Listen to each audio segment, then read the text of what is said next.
Welcome to Malvero Gaming. I hope that you enjoy the upcoming video and that it somehow makes your day a little bit better. We might have some funny moments, we might have some learning moments, but most importantly, we're going to be enjoying fun video games.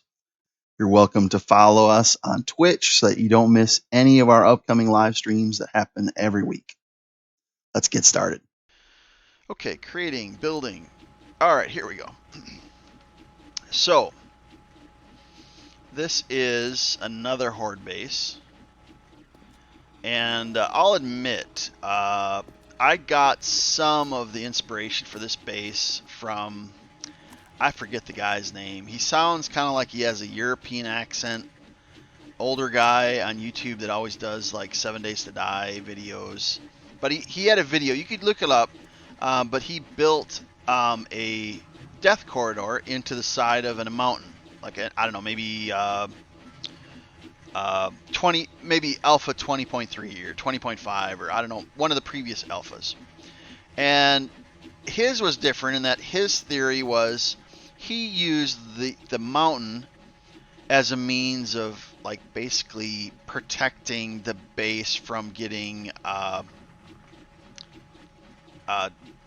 attacked from multiple sides from zombies. So his theory was if I build into the mountainside, they only have one way in, one way out. Now, I said there's no way I'm going to carve out a mountainside. It's not going to happen.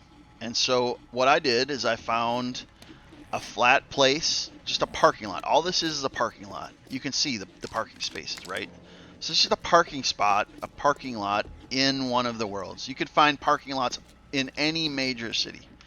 We actually picked this one because it was a depot point in the wasteland, which is it can be a difficult place to fight. And so we built this in stages. But let me point out some highlights. We have an SMG for vultures. We have a corner SMG just to handle. This is a really busy area because it's further into the city. And then we have two shotgun turrets that point downward into the only path into this horde base. So if I'm Mr. Zombie, there's no other way that they can't access, that they can't jump up. So the only way into this base is they have to jump in here, right? And then they jump down. And they jump down, and then they're in a bad place because if you notice, this is a electric fence, and these are all blade traps. Now, that's the only way in and out. And maybe if time progresses, we'll see one of them try to get in. I'm not sure if we will, but anyhow, let's get back. That's the exterior.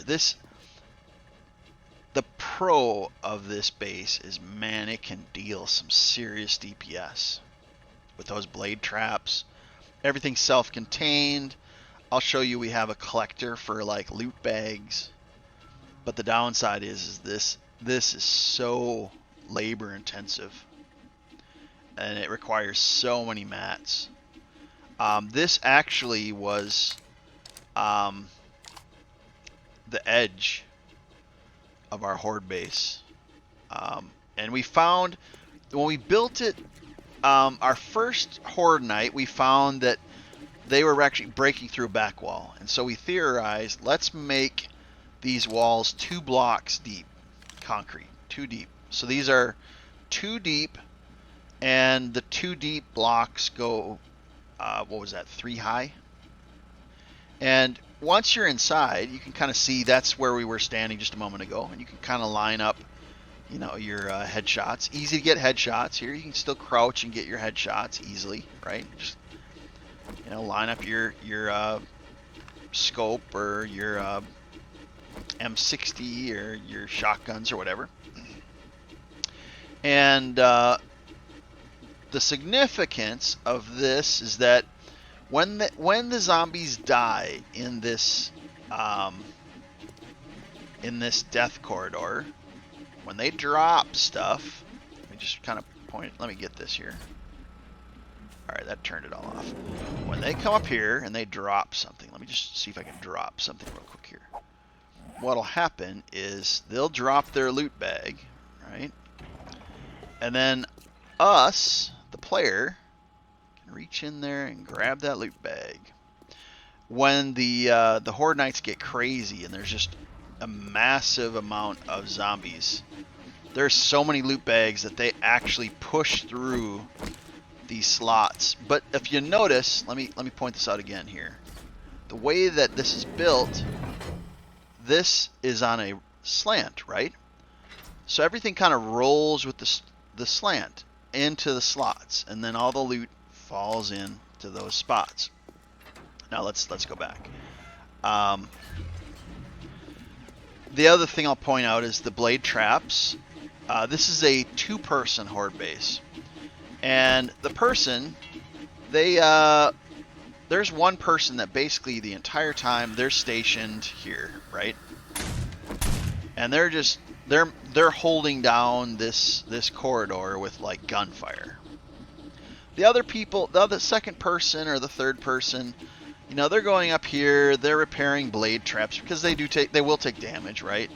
So these openings allow easy repair, or if this breaks, I could very easily install another blade trap.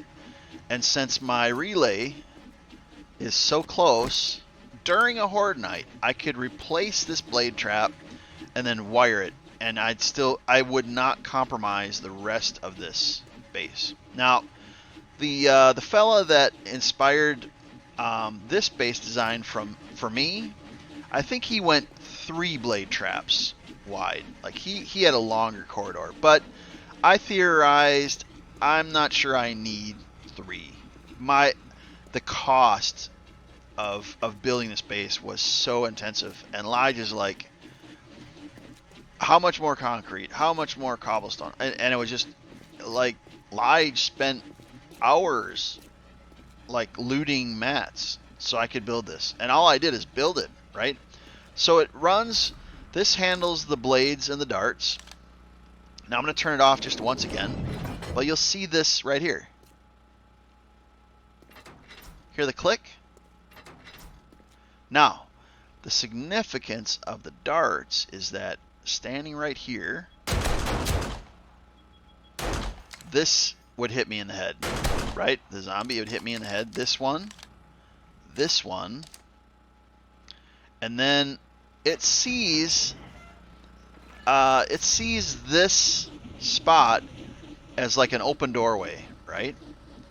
And then at this point in time, the zombie is getting hit by this one, 1, 2, 3. 3 dart traps all at the same time. I don't care what's standing in the spot. If they follow this, right? They follow through and they happen to get through here. Once they get to the edge of this horde base and they stand right here, and they're trying to bang on this, right?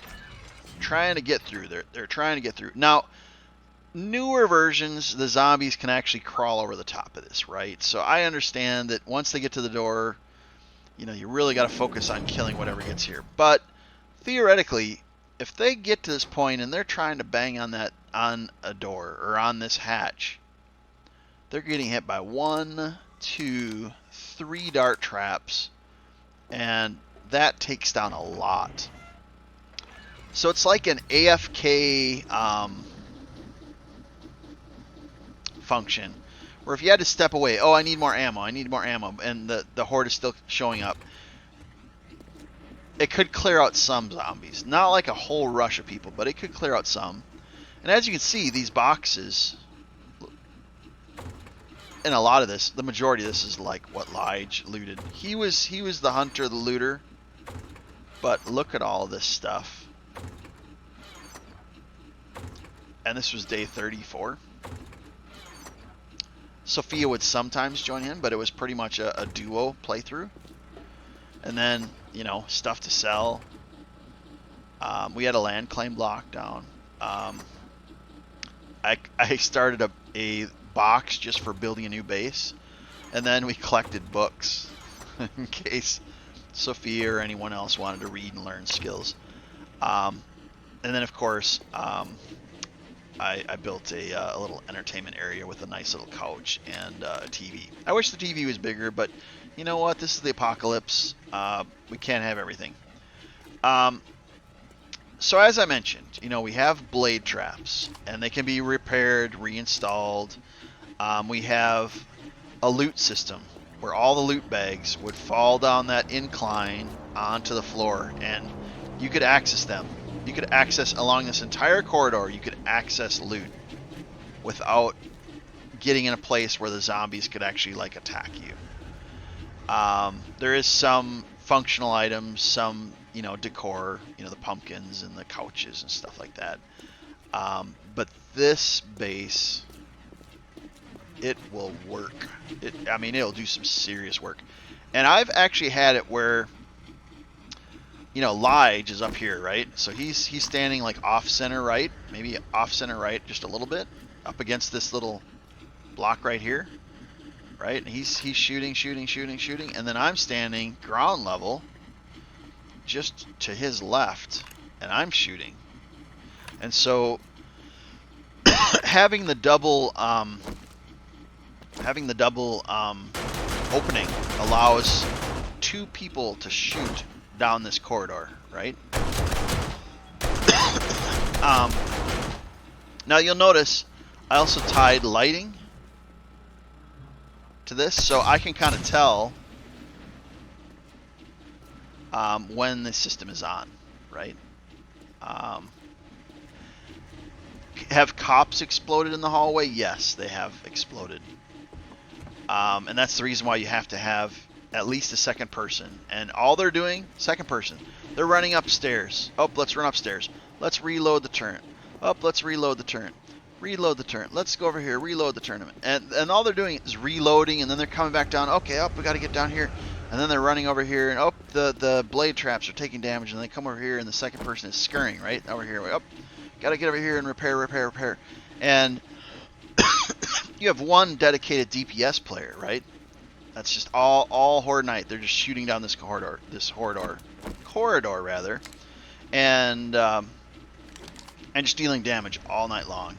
But you have to have a gopher. There has to be someone that repairs the blades, refills the turrets. If you don't, the blade traps will break down, and eventually, I theorize, without the blade support, I think a Horde could get through to this point.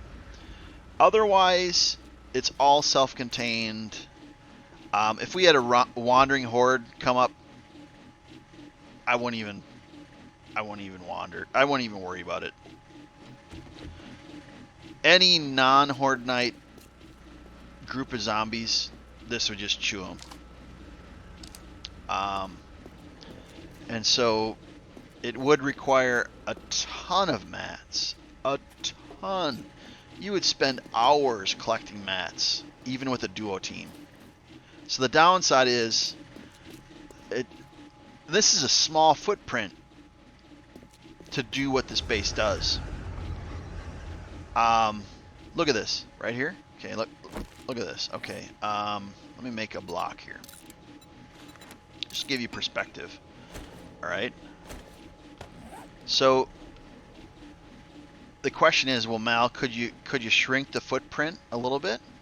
Yeah, I could take a block off of the width, but then you're placing all of your gear, and then you have one little square to squeak through, and it's a quality of life to have the width, at least two width, to get between these areas.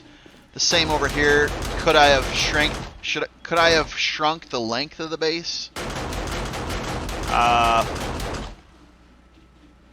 Maybe one, maybe two, maybe even two.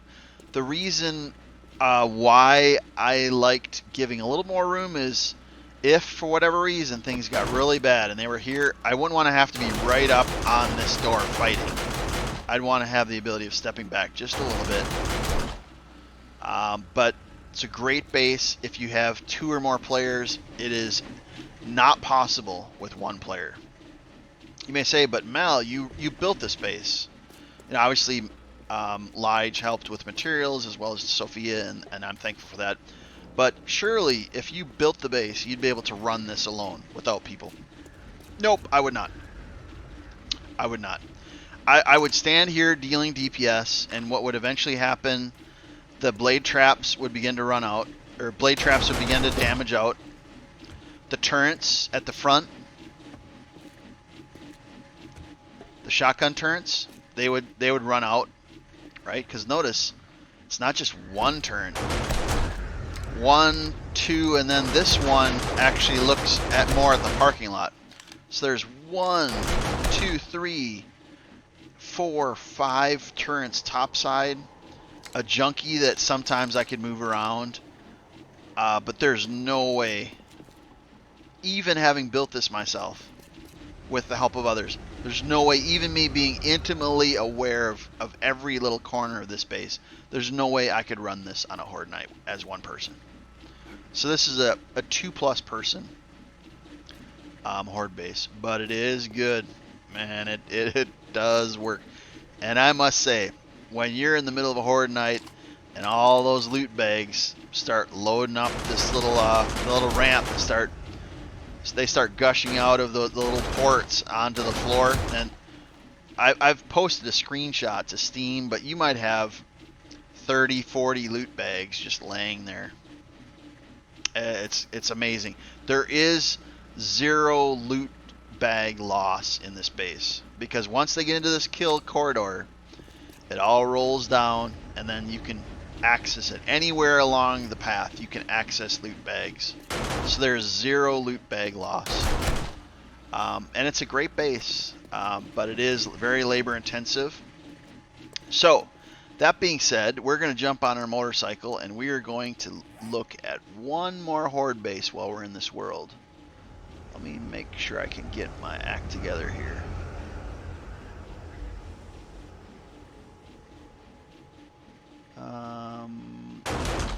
It is in this world, I think. Give me a moment. Let me think about this. Did I not? I thought this was.